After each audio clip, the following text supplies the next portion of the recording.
Taking the time to look at Elena's profile, you can see a couple of things. For instance, she's an 8-year-old second grader. She has 2 years of formal education.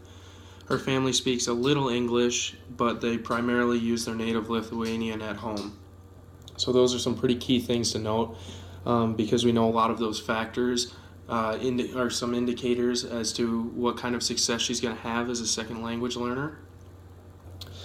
So after paying attention to that, taking a look at some of the strengths of her, overall I would say she did a fairly decent job as a second grader, especially having only been here for 2 years. She let the teacher know when she was confused, and there was clear effort in conveying her thoughts. She also took the time to indicate that she was confused to the teacher in the attempt of gaining a further understanding and trying to answer the question correctly. So with that being said, those took her a long ways. However, there are some things that I noticed that she needed to work on. One of the factors that is somewhat out of her control is she's limited by her exposure to the language. Having only been here for 2 years, she hasn't had a plethora of time to develop. Her parents speak a little English, however, them using their native tongue of Lithuanian at home makes it very difficult to practice and coordinate some learning at home.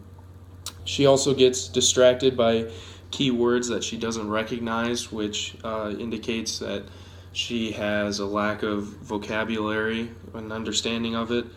And then also she has a tough time formulating whole sentences. So a lot of her oral responses were in the form of sentence fragments. So with all of that being said, taking a look at some of the instructional strategies out of the How Languages Are Learned book, in Chapter 5, the 2 settings that I'd like to implement in a classroom, especially for somebody such as Elena, would be a structure-based instructional setting, which implements a classroom environment where errors are corrected frequently. I think she would benefit greatly from that.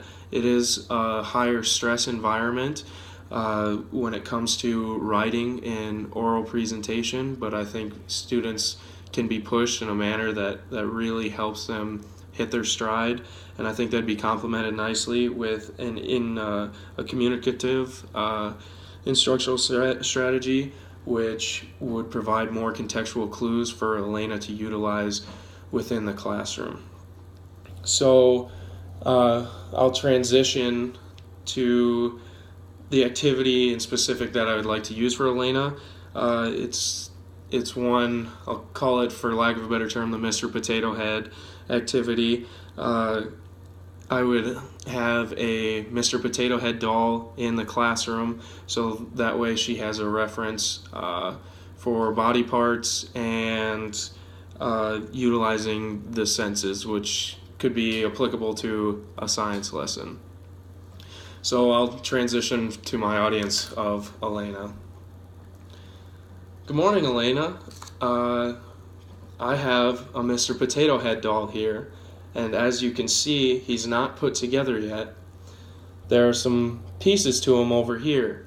What I would like for you to do today is, as you place the pieces correctly inside of the Mr. Potato Head doll, I'd like you to communicate to me what senses he would use if he were using the hands that you put on him or the eyes that you put on him.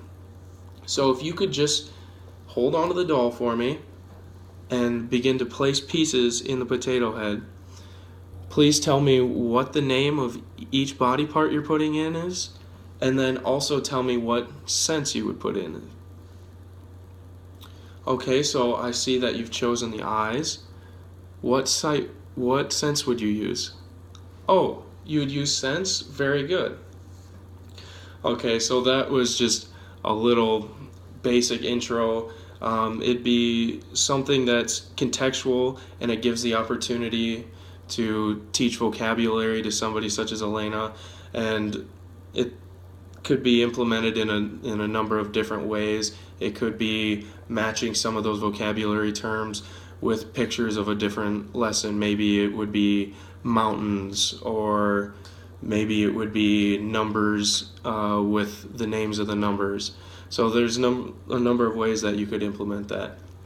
Thank you for watching.